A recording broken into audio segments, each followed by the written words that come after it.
Okay, we're live. Oh, there's a little dot on the screen. Good evening, guys. It's 8 o'clock. What do we have? We have the 8th of October, and we're going to be doing another webinar tonight. Welcome, everybody. My name is Erik. We're going to be talking about stress and anxiety, and see how we can do something about that. So I intend to impart some interesting information with you tonight. I'm going to be using data from an international bestseller. That's actually this book. It's called Dianetics, which means through the mind. In other words, what the mind is doing to you, your thoughts, and your body. How, for example, the mind can make you sick. How it can cause you stress, and a host of other unwanted things, so to speak.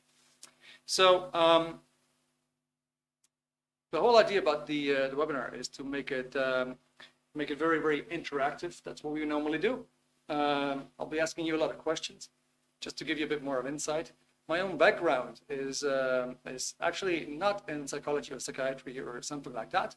I happen to study electronics engineering. I also studied economics at some point.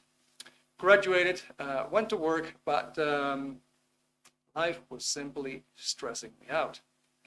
So it's an apt it's an apt title for tonight to actually have a look at. And of course, we're living on planet Earth, right? And it's a very, very stressful place at the moment. So we're going to have a look at what causes stress, right? So we're going to actually have a look at the root cause of stress and how you can actually eliminate it for good. So I see the wave a lot of people. Actually, people are still trickling in. That's great. I hope you bear with me, guys. I'm Dutch. I'm from Holland. I've lived abroad for many years. Only 2.5 years right now in Ireland. So you probably pick up my accent. It's probably not too beautiful, but okay. I hope you bear with that. And sometimes you may find me, for example, thinking for a word or a phrase or whatever. And that's the brief introduction about me. Now, we're on Facebook tonight, we're on YouTube, we're on Instagram. Also, of course, you guys here on Zoom. So welcome everybody again. I see that we have Anita. It's great to have you again, Anita. So then we have Jirai. I think Jirai, you've been here before, am I right? Then we have Lola. I'm not sure if this is your first time, Lola, or that you've been here already before, but it's great to have you. Welcome. Michael, good to see you. I think that's also a new name to me. Nicolene, okay, yeah, we've seen you many times already. It's great to have you again. Rebecca George and Robert M here. Okay, guys, so that is all fantastic. Good to have you. And of course, also the people who are following right now on the other channels. Usually what I just start with is that we have this title, right? Stress and anxiety. And just to make it a little bit of interactive, at the very start of this webinar, I would like to hear from you. Maybe you want to introduce yourself just by means of mentioning where you're from. You might say, okay, yeah, I'm Michael from London, or Lisa from Denmark, or whatever. That's all fine. And maybe also want to let us know why you chose this particular webinar tonight. So maybe there's something that you want to remedy, something that you want to handle, something that you want to solve better, whatever that word is. But I guess you have a purpose to attend this webinar. So maybe you just want to do that.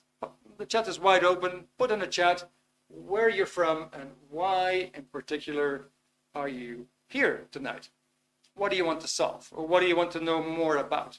So by the time I have your answers, that will also help me to relay the information that you might be expecting. All right? I got a bit of a trademark, and that is while everybody is in the lazy chair, I got my own tea. That is ginger tea with cloves. What else? Cayenne pepper, honey.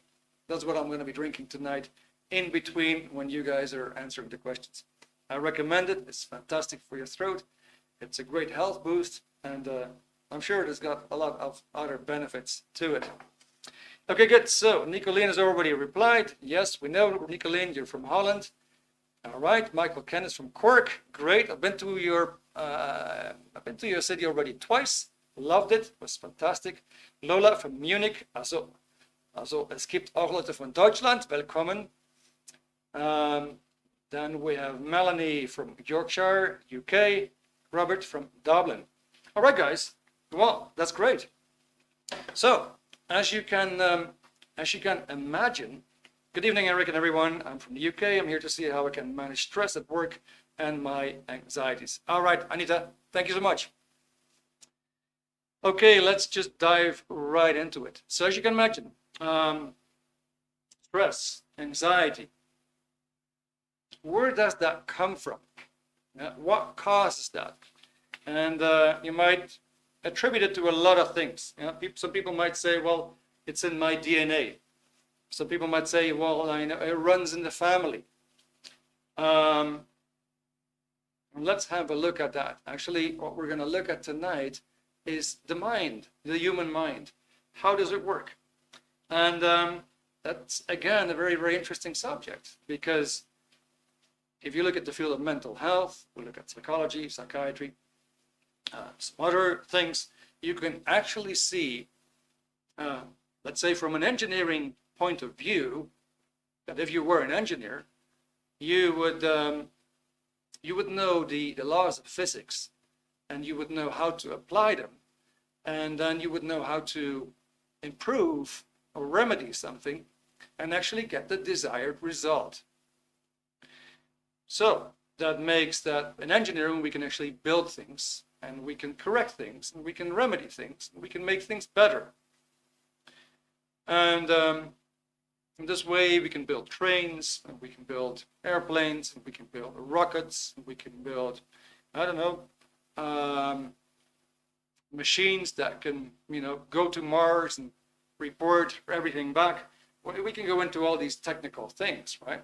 If you look at the humanities, and you see that, for example, well, let's say most of the countries on the planet are in debt, you would probably conclude that economics doesn't really work. It should have some flaws there. Something is illogical about it.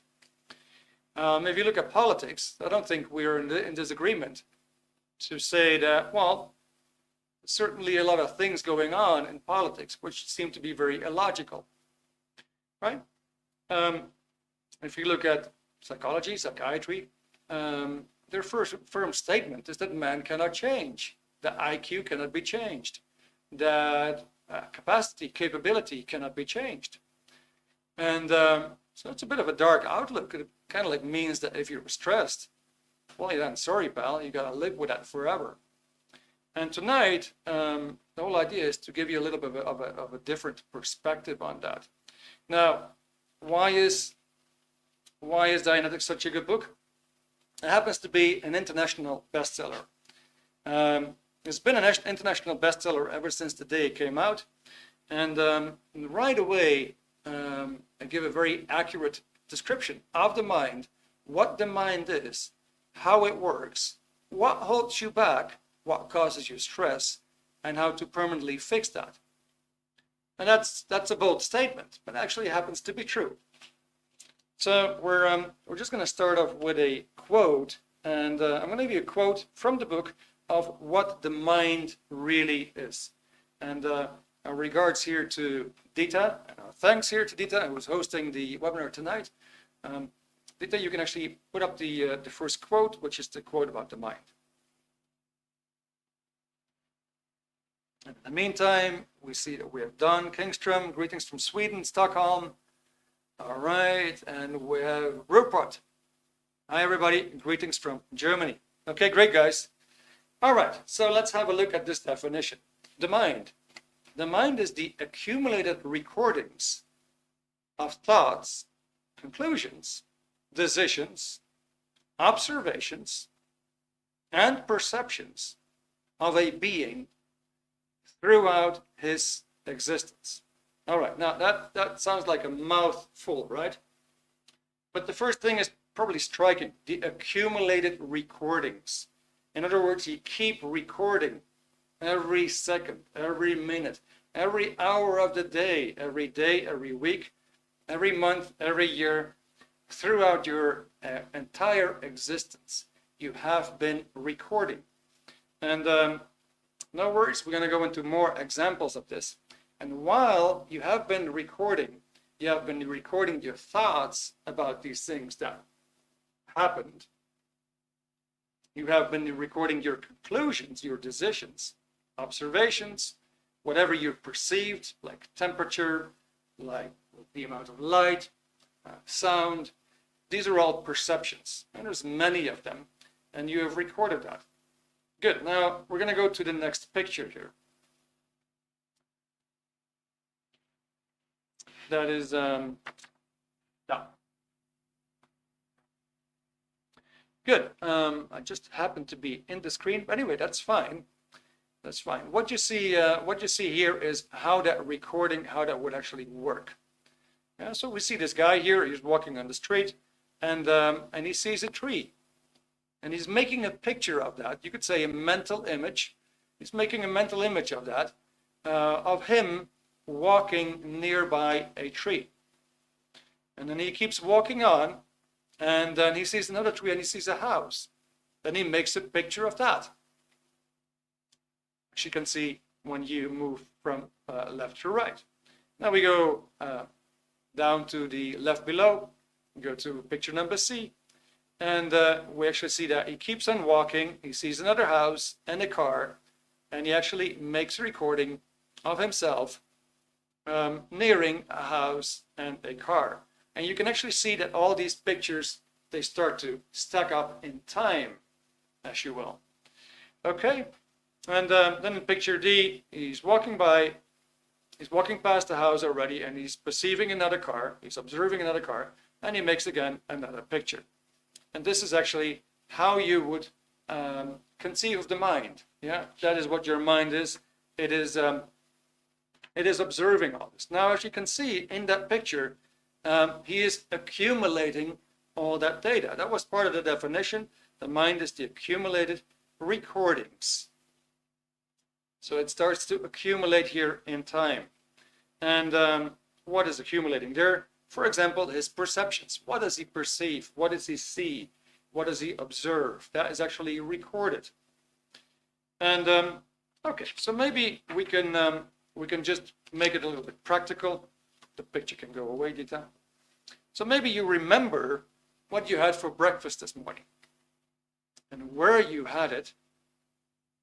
And maybe there's also a conclusion about it.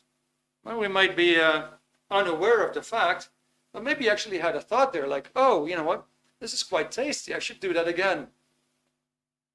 Or, hang on, I put a bit too much salt, I think. Or, I burned the toast, or something along that line, or simply like, well, it was delicious. So let's put that to the test right now. Do you remember what you had for breakfast, where you had it, and what you thought of it? Can you just put that in the chat? Do you remember where you had your breakfast, what you had, what you actually ate for breakfast, and if you came to a conclusion about it, if it was tasty, if it was not tasty, if you liked it, you didn't like it, if it was too small, too big, overcooked.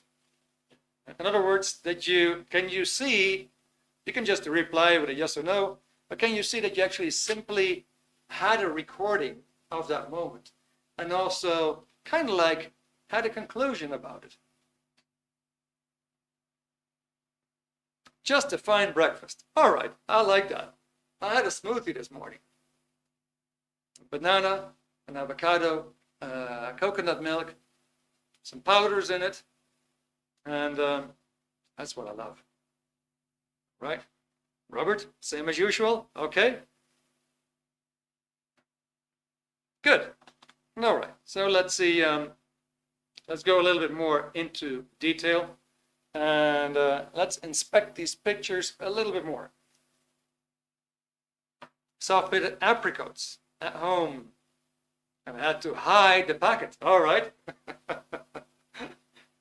That's really funny. All right. So you concluded you had to hide it, right? Okay, is that because of the cat or the dog or the bird or the kids or anybody trying to take it away from the table? Interesting. Anyway, so that's a conclusion about that incident, right? All right, now, there you have it. You can actually see that you did make a recording, that you did have your observations, and that you did have your perceptions about it, the taste, the quality, the temperature, what have you, and perhaps even a conclusion or a decision about it. Yeah, that's all in these pictures. Now, the next thing we're going to do is, they were too tasty. Okay, got you.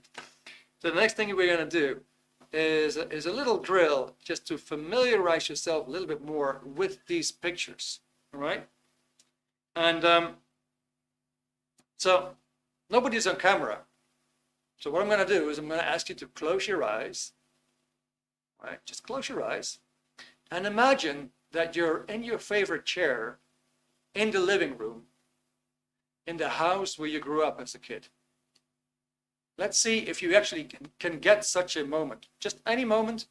Just imagine that you were in the chair again, in the living room, in the house where you grew up as a kid.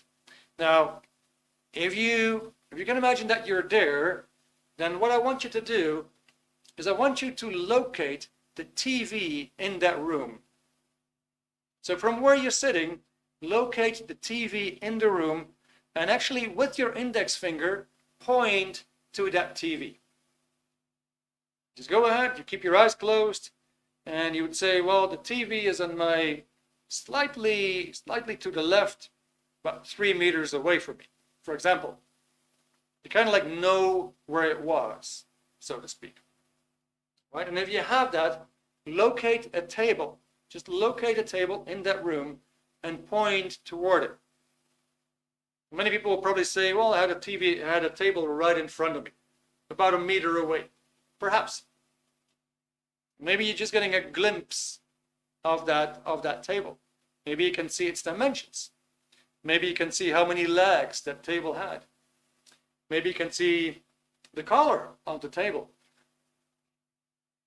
And maybe you can see if that table was covered with something. Right. Good. Now, if you have that, just keep your eyes closed and find a window in the room. Just find a window in the room, any window, and point it out from where you're sitting. Just point it out. Would it be straight in front of you? Would it be on your right-hand side, on your left-hand side? Just go ahead, point it out. And then finally, if you have that, find a door. Find a door or a door opening. Just find a door or a door opening, point it out where it would be. You might say, well, it's behind me, a couple of meters or a couple of feet. Maybe you can actually see the color of the door. Might have been a brown door, might have been a white door. It will just pop up. Might just pop up and disappear again. Good, okay, so now you can actually open your eyes, and I have a question for you. I have a question for you. And the question is, did you get to see some glimpses of pictures? Did you see a glimpse of the TV? Or did you see a glimpse of the table? Or the window, or the door? Yeah? Did you actually get to see some pictures? Doesn't matter if they were vague, they might have been sharp, it could have been any quality, but did you actually get some pictures? Okay, so Anita, you said, yes, I did. All right. Robert, very good, 100%. All right, guys, anybody else? Did anybody else get some pictures? All right, Melanie, good. Nicolene, all right, very good. Anybody else, guys? Did you actually get to see some pictures? Lola, yes. Jack, welcome. Welcome, my friend. Good to see you again. Yes, I did. All right, so here's an interesting thing, and I'm going to draw it out. Now, the drawing is three-dimensional, is two-dimensional, right? But let's see how we can explain that. This marker is not too great. Let's see if we have anything else. No.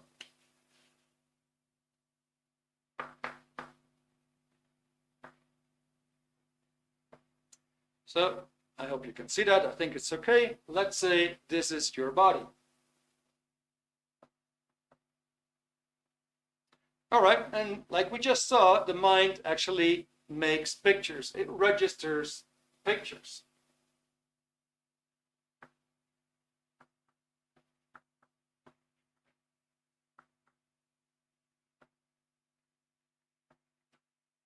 So if we would sketch something that would depict pictures going along in time, it might look like that, just for your imagination.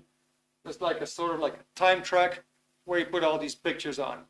It might look like a footage, just like in a movie. However, our mind, of course, is not a footage. Yeah? But just for the sake of understanding, well, we're depicting it like that. Now, an interesting fact here. An interesting fact is that we can actually call these pictures mental images.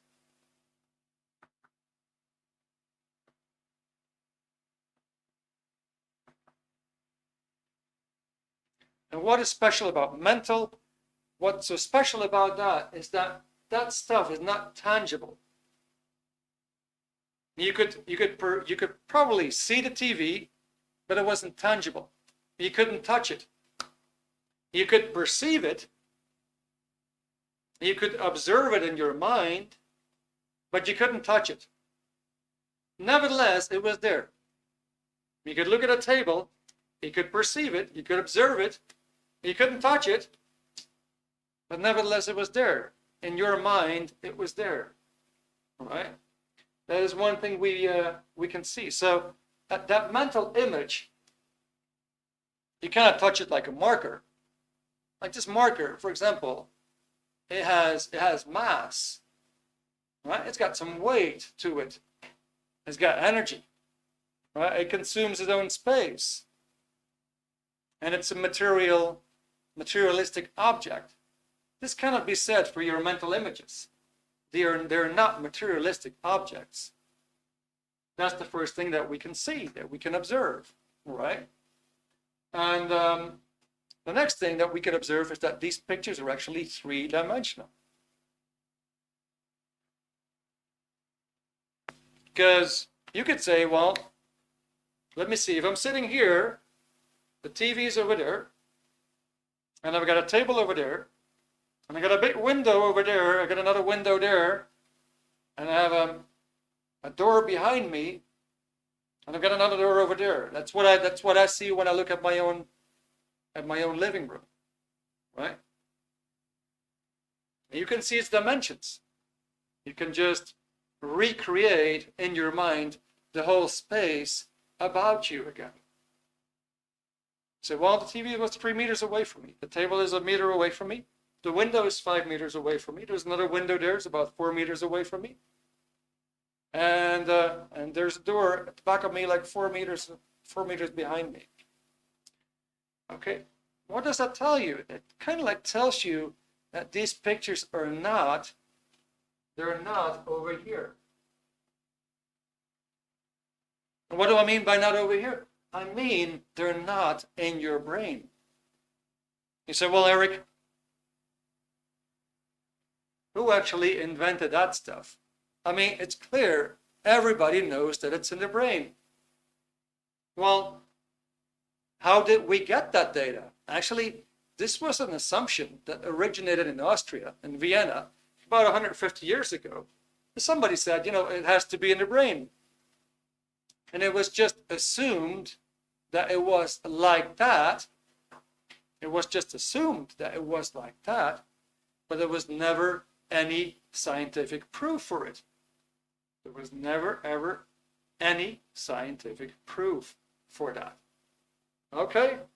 Nevertheless, the science called psychology adopted that data, took it for granted, and then said, well, the memories, they're all chemical somehow. All the memories are chemical. And they came up with this, do that for a minute, it's okay. So they came up with a theory, but they never actually proved it. Okay, good. So, why do I say it's not in the brain? Because You did not say, well, the TV is over here in my brain, and the table is over there in my brain, and I saw the door clearly in the back of my brain, and I saw the window next to my temple here. You didn't do that. You pointed about you. Right? So there's something more going on to the mind than actually these sciences claim to know. And you'll find the data in Dianetics. You'll find the data in the book Dianetics. All right, good. Now, Adita, do your thing. I'm still going to be using a few minutes. Yeah? Okay, good. So, let's call this the mind.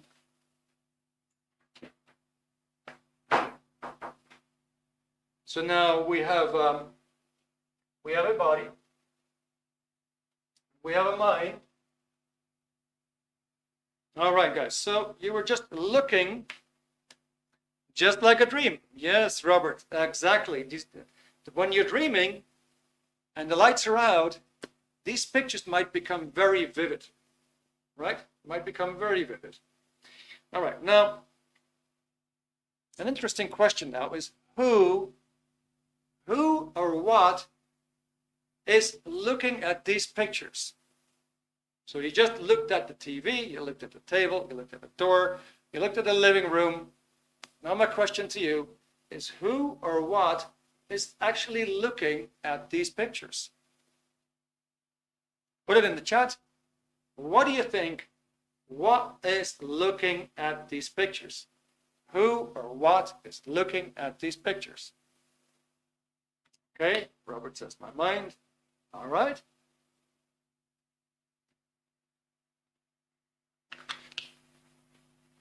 Nicolene says my consciousness. Okay. Thank you, Nicolene. Melanie says subconscious. All right. Okay, guys, that shows that we have a lot of different meanings here, right? We have a lot of different opinions about this. Melanie, subconscious. Anita, me. Okay, well, what would you say if we would just say, I myself am looking at my pictures. You yourself are looking at your pictures. Would that make any sense? That you actually look at your own pictures. Would that make sense? You could just say, it's you. You look at your pictures. You are actually looking at your own memories. Right? Good. So now we got you.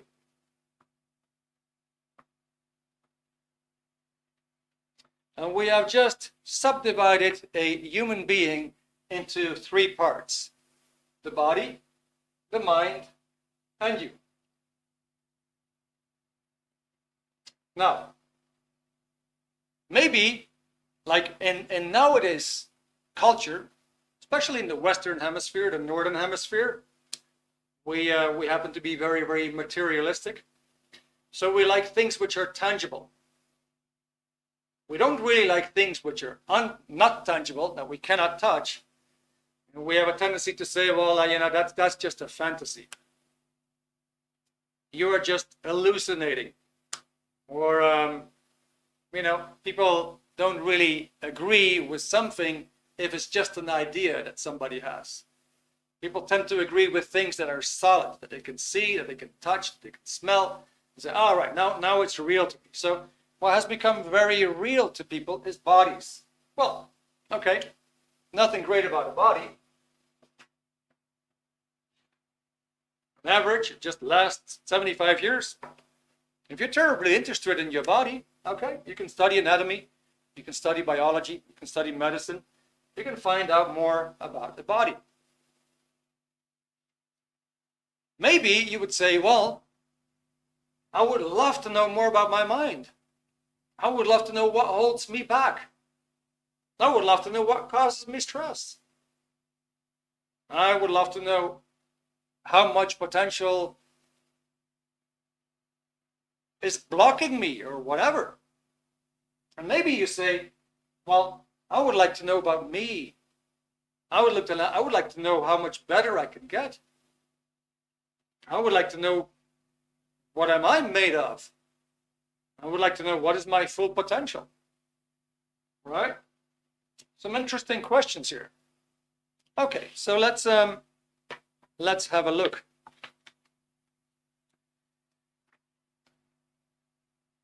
How does that mind work, for example? Well, let's say I got a pair of keys, right? I come home, I drop these keys in the cupboard somewhere, and I roam around the house, and then 2 hours later, I look at my watch and say, gosh, oh damn, I actually got to do some shopping. Where's my keys?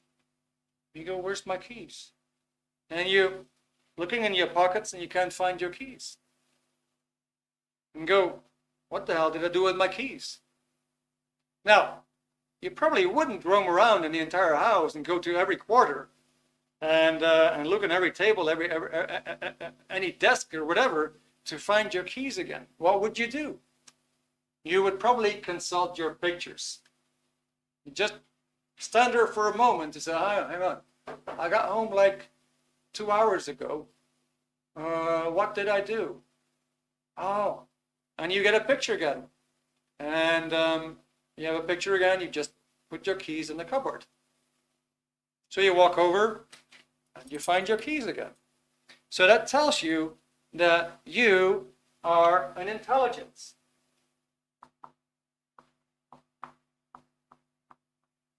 You're an intelligence. You're actually using your mind to solve problems relating to survival.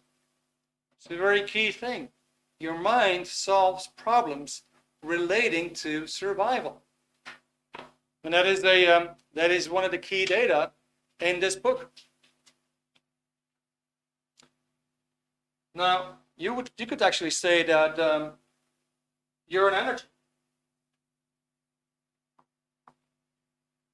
You're an energy. You make your arms go up and down, and you make gestures, right? And you'll make your hand right, for example. You endow your body with energy so that your body follows suit. It follows your thoughts of actually what you want to do. It's very clear there when you want to put something in writing, you have the thought already, and you just put the mechanics there to make your hand follow, right? So you could say that you're an energy. Now, you could also say that that you are a life force.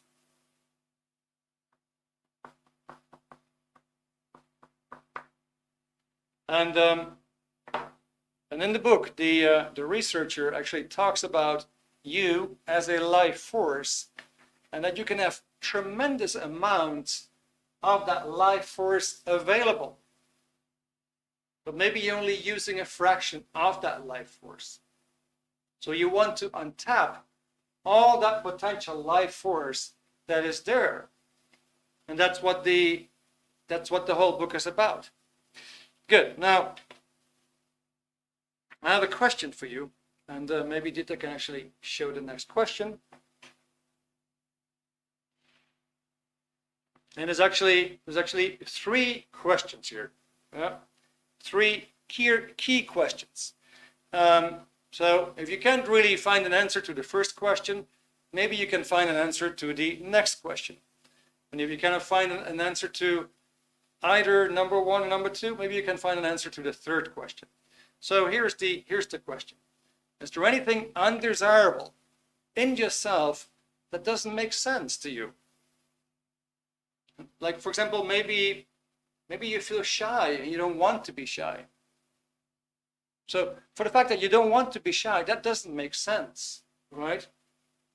Maybe you're unhappy, but you actually don't want to feel that way, or you're stressed and you don't know why. And that could be something undesirable, but you say, okay, I have no answer to that. It doesn't make sense. Or we go to the next question. Yeah, does a person or a location cause you irrational reactions? Yeah, for example, let's say you see your boss and you already get shiver when you think of the idea that you have to see him and talk to him. It causes some reaction. When you go to a doctor, a dentist, a hospital, whatever, you constantly have to run for the toilet. You get this butterfly feelings. It causes a reaction when you get to such and such a location. Maybe you freeze in some peculiar situation without any rational reason. Maybe you have to talk in front of a group of people, and you just feel numb.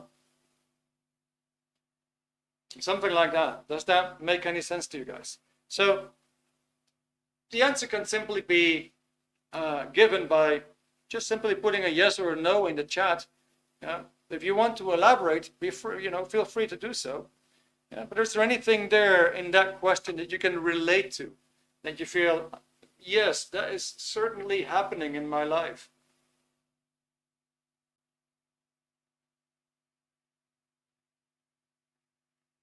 Okay, Nicolene is standing in line. Thank you very much.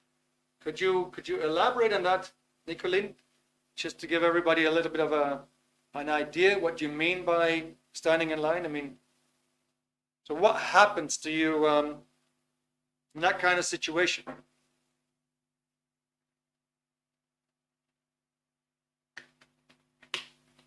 I assume everybody's typing something. That'll be nice. So we keep the chat a little bit alive.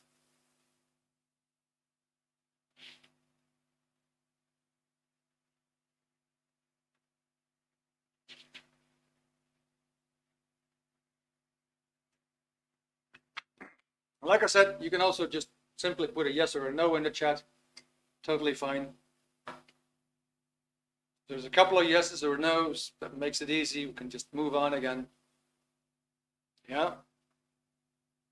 Passing tests. Okay. Yeah. Thank you so much, Robert. Okay. Melanie says yes. All right. Oh, okay, Nicolene. All right. So you get uncomfortable, and you start to talk. Okay, like you can't shut yourself up or something like that, right? Peter Hemming says, okay, don't like the sound of my own voice. All right, I get you. Okay, 2, going into work at head office. Okay, yeah, got that too. Okay, number 3 now. Okay, good. Well, okay, so now I want you guys to be frank. Okay, I want you guys to be frank, and this is the question.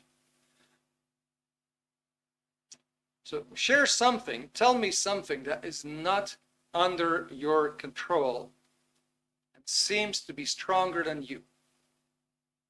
So put something in the chat that you feel is not under your control and it seems to be stronger than you.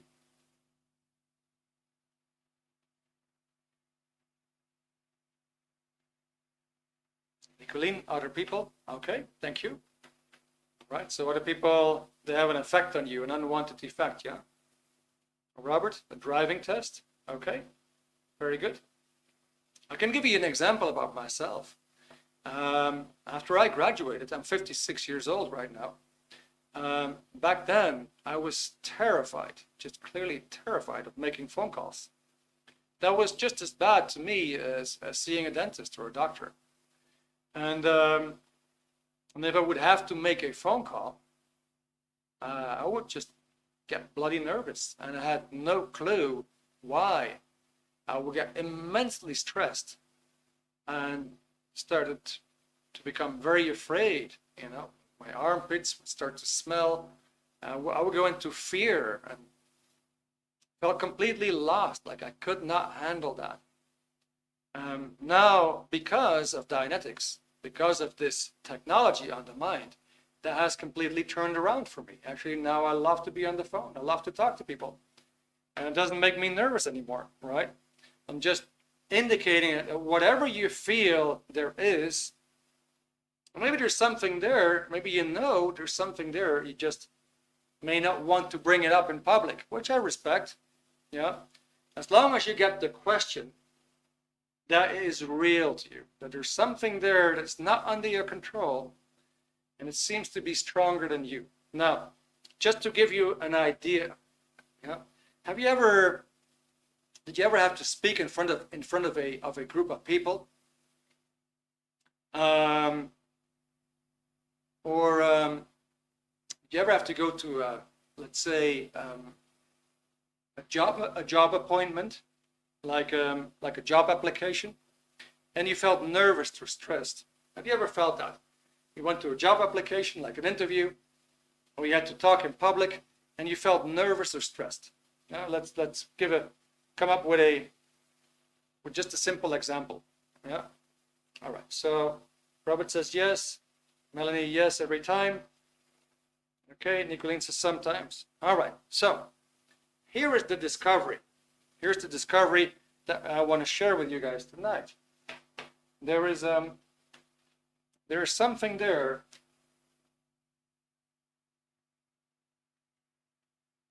that is some kind of a force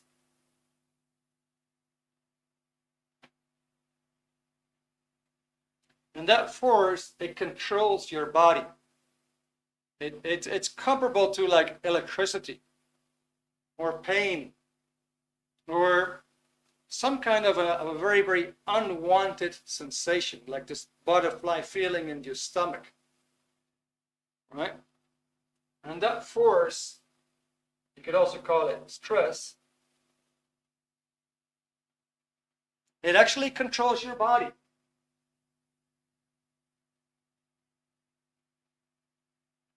It controls your body. So let's say you have to talk in public, just to give that example again, and it just totally stresses you out.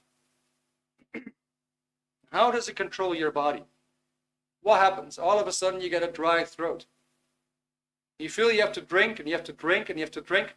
No matter how much you drink, you still have a dry throat. You smell your armpits, you go, oh gosh, smelling like an ox. Your legs, they kind of like go like shaky. You're trying to hold a paper still, but you can't.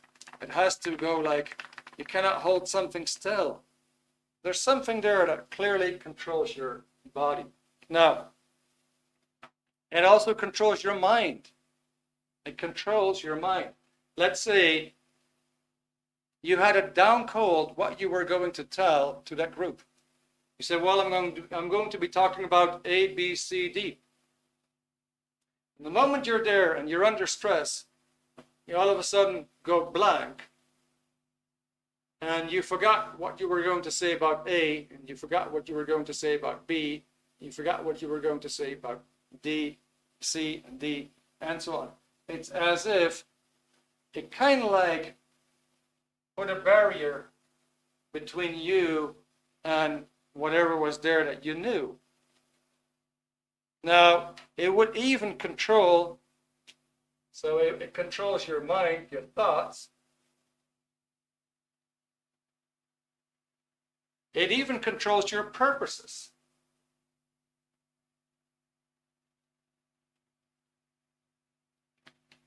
So let's say you have a talk with your partner and you both come to the conclusion, tomorrow you have to talk to your boss and you have to sit down with him and you have to ask him for a better job or an increase in salary. And you came to the conclusion that that is what you're going to do. And the next day you're in the office and you want to make your move. You're getting out of your chair and you want to walk over. Something instantly hits you. That stress just hits you. And you turn around and you say, well, he seems awfully busy right now. Right now is probably not a good moment. Let me do that tomorrow. So there's something there that even that even controls the outcome of your decisions, the outcome of your purposes, what it is that you wanted to do. All right. So what was discovered is that there is a part of the mind that was hereto undiscovered. The book tells you what that is. There is a part of the mind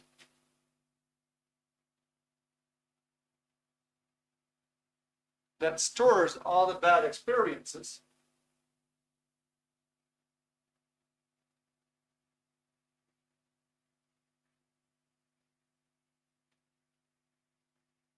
and they now turn against you. So let's say, just gonna give you a very, very simple thing that you can relate to. Let's say once as a child you were bitten by a dog, and let's say this was a ferocious dog. Now many, many years later, every time you see a dog or a similar dog, that old incident still has an effect on you.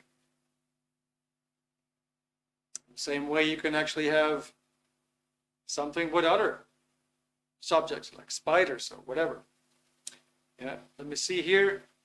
Kira Boyle, YouTube, the last question about freezing in question. My boyfriend asked me about a question about giraffes that I didn't know. I was getting so angry over the thought that I didn't know anything about them.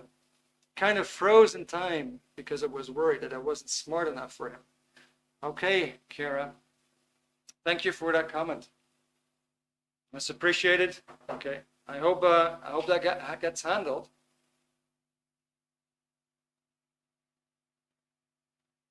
And you're a big fan of the show. That's so sweet, man. I feel humbled. That's really great. Okay, Kira, that's amazing. So, it'll be a bit too technical, to be honest with you, to actually go into the content here. What it is that has all that negative energy in it that could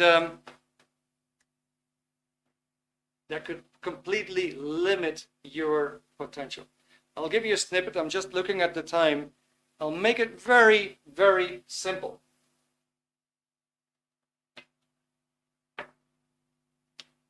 So here,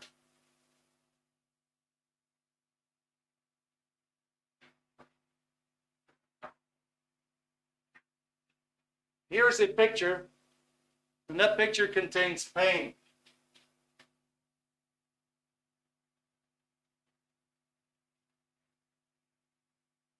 And that is you being bitten by a dog.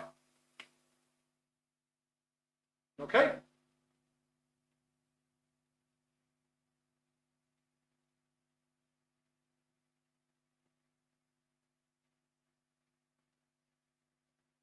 Now, in present time, this was in the past, in present time, you see a very similar dog again.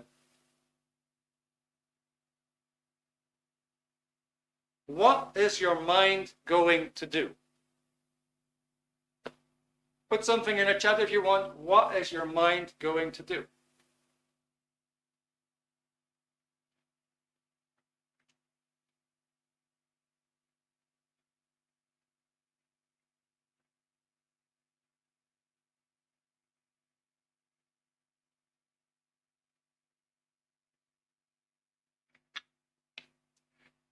It is going to tell me to avoid the dog.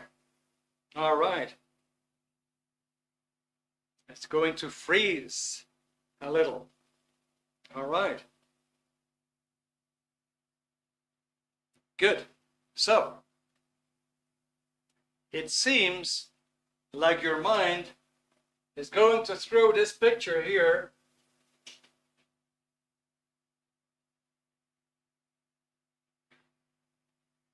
in between. You're looking through a past experience at the dog. This past experience has pain. So now you're going to feel that force again. Your mind is going to control your body. It's going to control your thoughts. Maybe you want to do a detour. Maybe it's going to control your purpose and said, well, I should go another way. That's the simplest example I can give you. You'll find a lot more in the book. Now, where are we getting at here? Where are we getting here tonight? What we're getting at is that you don't need a 4-year education in psychology or any related subject to know about the mind. As you can see, the whole thing was explained in less than an hour. And actually, I can assure you that if you explain this story to anybody who studies psychology, he's going to ask you questions. How come you know this so well? Because he doesn't. Now, but what is the key thing here? Maybe have you ever felt that you could be more, that you could do more, that you could achieve more, that you could be more successful in life? Have you ever felt that you had more potential and something was holding you back?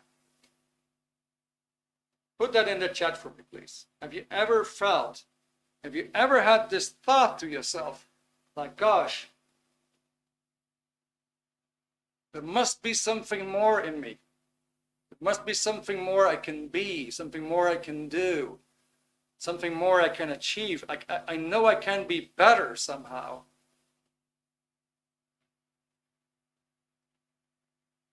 This is real, right? So you're probably familiar with Mr. Einstein. Mr. Einstein, the physics scientist, he made a statement that we're only using 10% of our potential. 10%.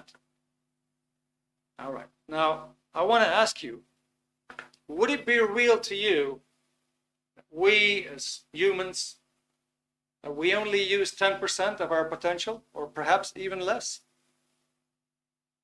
What do you guys think? Are we using 10% of our potential, or would it be more? Would it be less? What's your idea on it?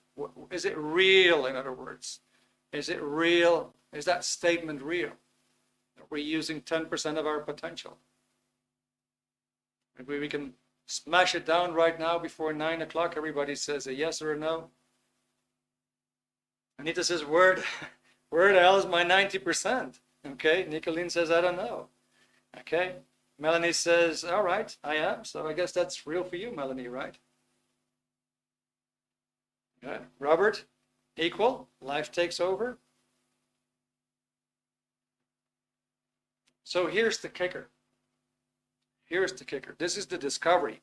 What was discovered is that the 90%,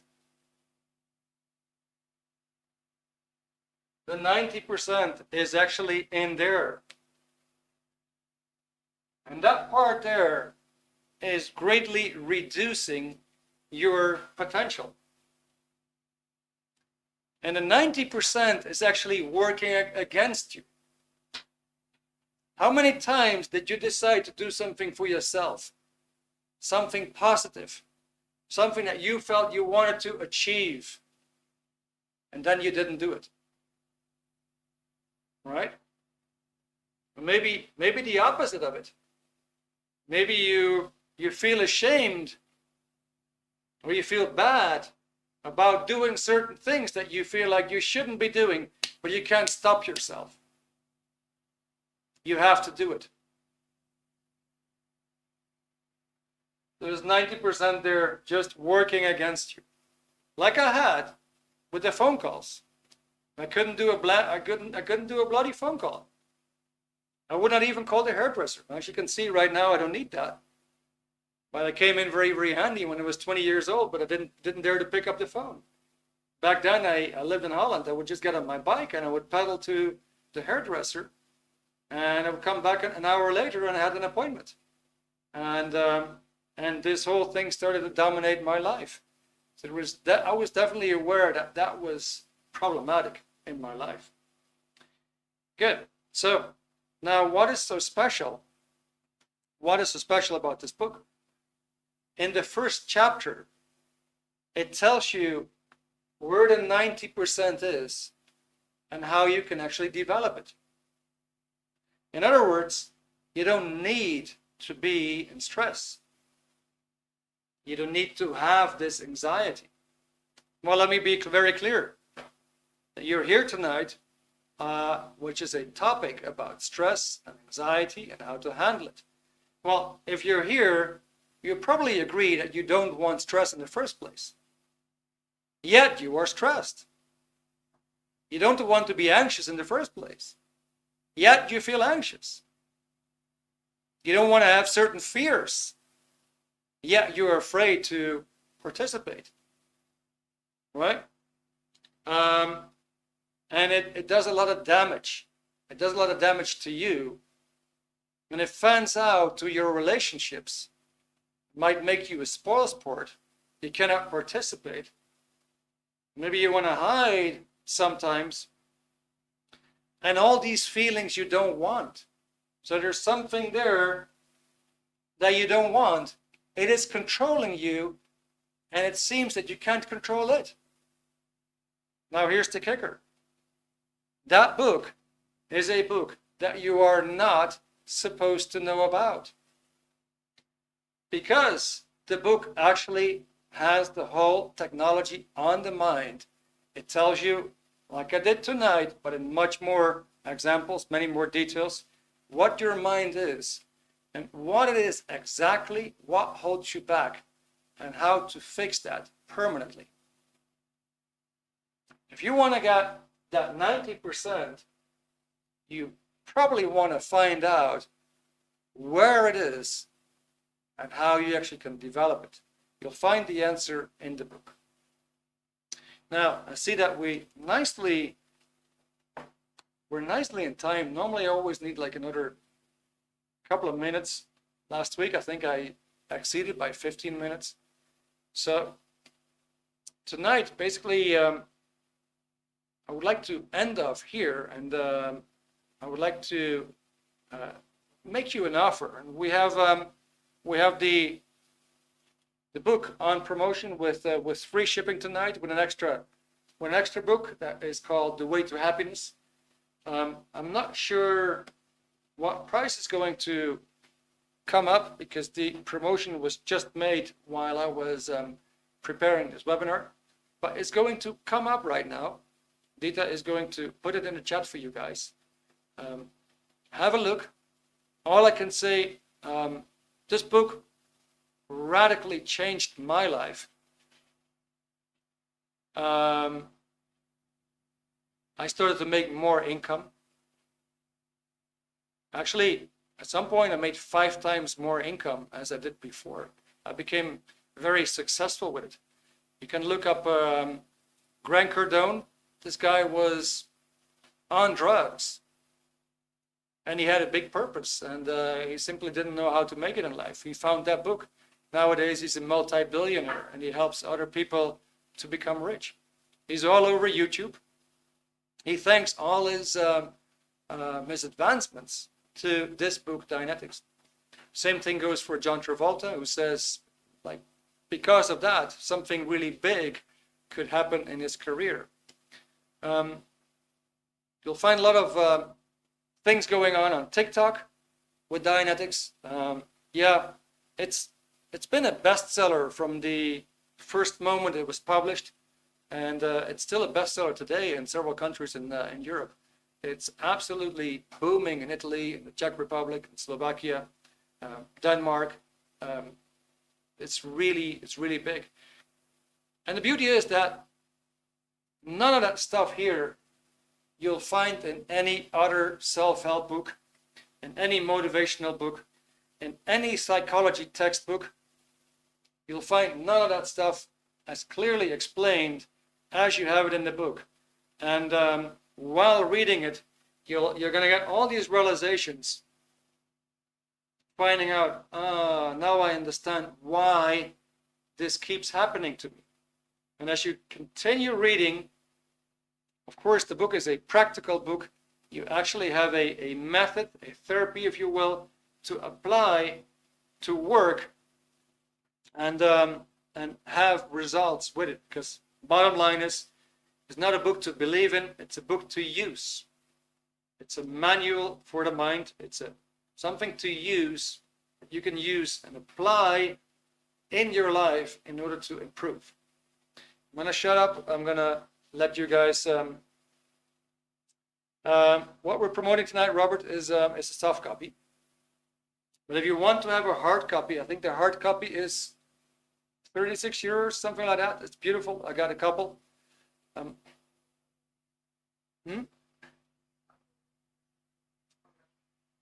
Okay, yeah, okay, yes, you see, 56 years old. Dita is younger than I am. And Dita says you might refer to a soft copy, yeah, like an audiobook. It does exist. However, these items are actually developed for the entire planet, which includes Africa, Asia, Latin America. So the audiobook would actually come on CDs.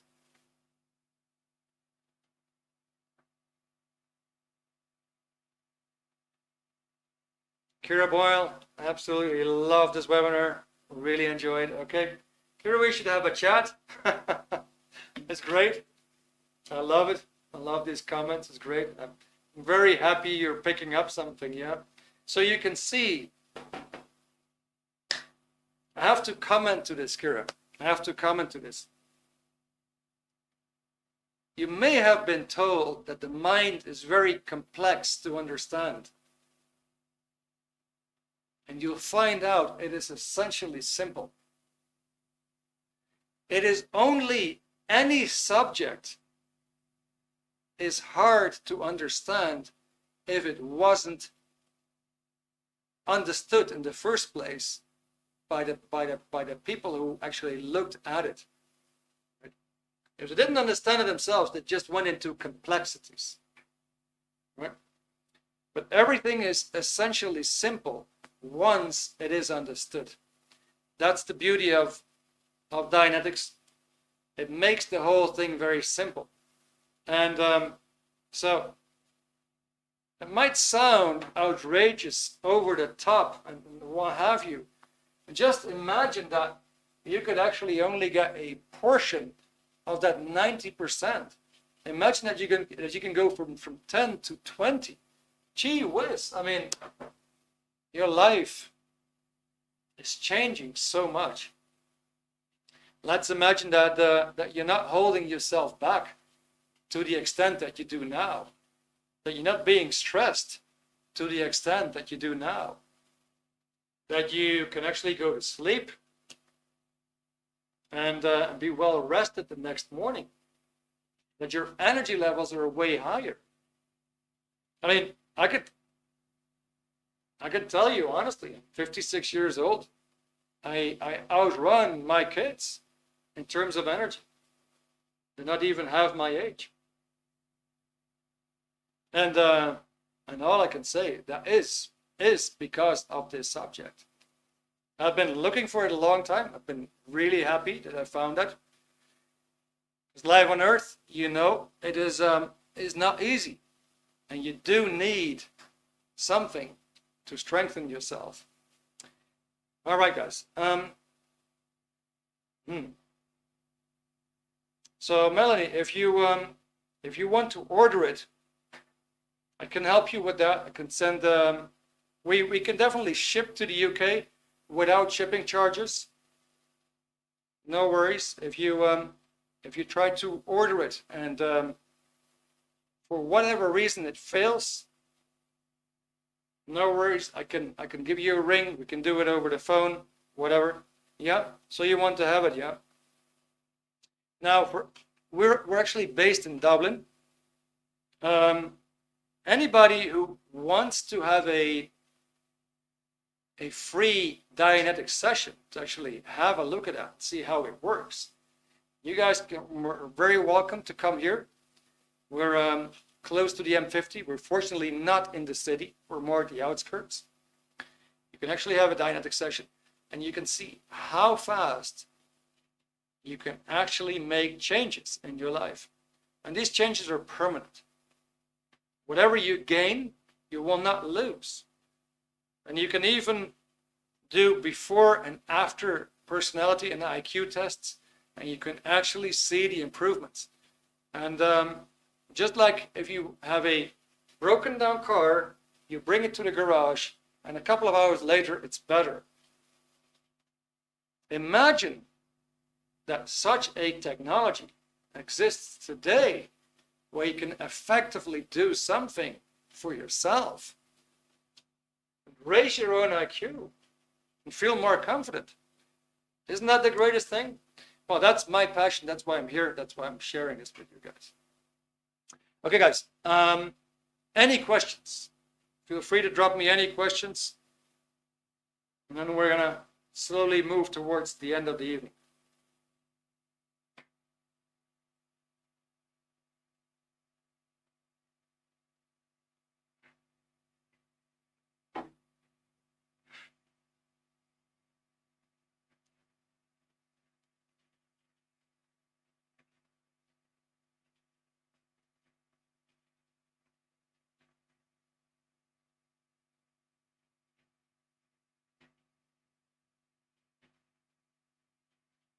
Let me see in the meantime if I missed any comments.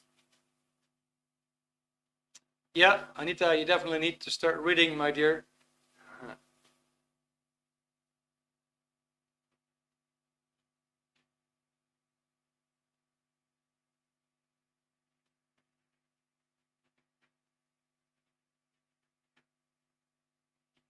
Lean, no question. All right, just a full view of the board for me. There you go.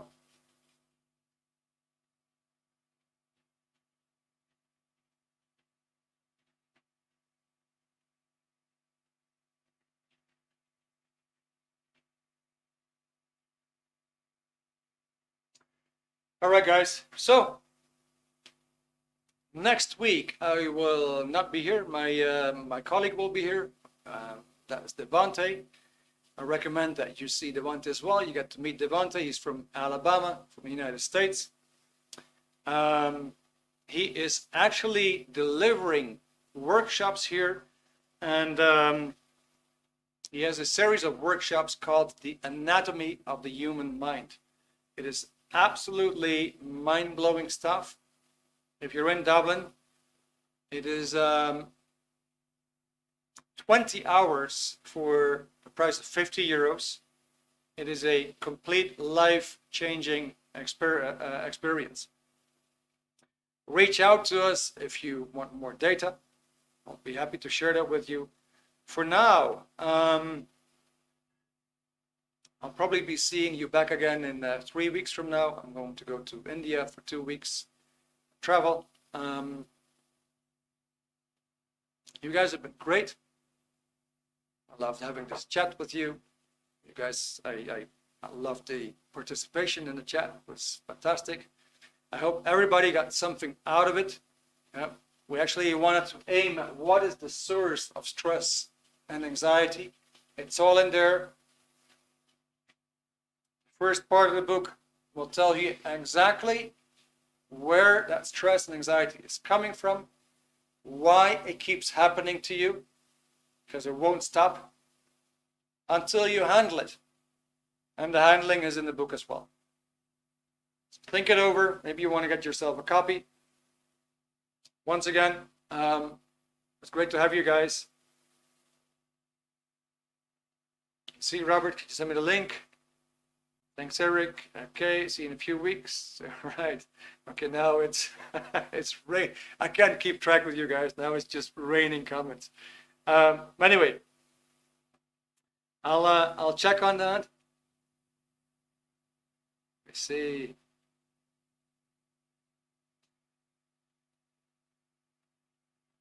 All right, Robert. Yeah, I can send you the link for the hard copy. Yeah. Absolutely. I can tell you, I got one in English and I got one in Dutch. Once you actually have read it, I read it 3 times. I could just read it another time. It's even kind of addictive. It's so good. It's loaded with data, and it's life-changing. So, okay, guys, I think I went through the chats. Thank you so much for the compliments. I'm really happy you guys got something out of it. You enjoyed it. Hope to see you next time to come next week and enjoy Devante's talk. I think it's all about relationships. For now, have a great rest of your evening and all the best. I hope to see you again next time. Bye.